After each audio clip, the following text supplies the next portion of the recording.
Student, আজকের ক্লাসে আমরা ইকোনমিক্স কি সেটা নিয়ে আলোচনা করব। ইকোনমিক্স হচ্ছে একটা সিচুয়েশন, কিছু পলিসিস কে ইমপ্লিমেন্ট করা, সেই সিচুয়েশনটাকে বদলে আগামীর দিকে খুব একটা মানে অনুন্নত থেকে উন্নততর একটা অবস্থানে পৌঁছে দেওয়া। প্রফেসর অ্যাডাম স্মিথের মতে ইকোনমিক্স হচ্ছে সেই যাবতীয় তথ্য, যে তথ্যগুলোকে কাজে লাগিয়ে কোনো একটা লেস ডেভেলপমেন্ট কান্ট্রি তার মিনারেলস, মাইন্স হয়ে গেল, অরণ্য সম্পদ হয়ে গেল, নদী জল সম্পদ থেকে শুরু করে প্রাকৃতিক বা কৃত্রিম, যেরকম মানুষজন তাদেরকে এডুকেশন করে দেওয়া হলো, তারপর তারা স্কিল ডেভেলপমেন্ট অংশগ্রহণ করলো এবং তাতে তারা নতুন নতুন প্রোডাকশন করবার পরে ভ্যালু ক্রিয়েশন করলো, নতুন প্রোডাক্ট ইমপ্লিমেন্ট হলো, সেই প্রোডাক্ট গুলোকে বাইরে বিক্রি করার পরে বিভিন্ন ধরনের বৈদেশিক মুদ্রা হলো। মানে এই সিনারিও গুলোতে যে নিজের অনুন্নত সিচুয়েশনটাকে উন্নত করবার জন্য যে সমস্ত তথ্যগুলোকে আমরা ইমপ্লিমেন্ট করি এবং over the longer period of টাইমের পরে আমরা একটা উন্নত দেশের দিকে এগিয়ে যাই। ফর এক্সাম্পল, আমাদের দেশ ভারতবর্ষ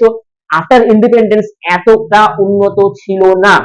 আমরা ডেকেডস অন ডেকেডস অনেক বেশি বেশি ইমপ্রুভ করেছি টেকনোলজিতে, এগ্রিকালচারে, বিভিন্ন কনজিউমার বেসিকে, বিভিন্ন সরকারি পদ্ধতিতে, বিভিন্ন পরিকল্পনা খাতে। এই যাবতীয় যে তথ্যগুলোকে আমরা ইমপ্লিমেন্ট করেছিলাম, এগুলো কিন্তু আমাদের দেশ কিভাবে জিডিপিতে অনেকটা উপরের দিকে যায়, কিভাবে আমরা গরিবি থেকে আগে এগিয়ে যেতে পারি, কিভাবে একটা নন পারফর্মিং অ্যাসেটকে পারফর্মিং অ্যাসেটের দিকে আমরা সেই দিকে চালিত করতে পারি এবং বিভিন্ন ধরনের নতুন ক্রিয়েশনস করতে পারি, যা দেশকে নতুন পয়সা বা উপার্জনের রাস্তা দেখিয়ে দেবে এবং দেশ নতুন নতুন কিছু ইনকাম করে সমৃদ্ধি লাভ করবে, অবশ্যই আর্থিক দিক দিয়ে। এই যাবতীয় পড়াশোনার নামই হচ্ছে ইকোনমিক্স।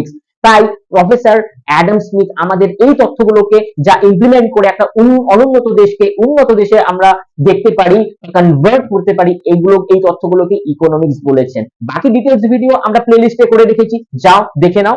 Thank you.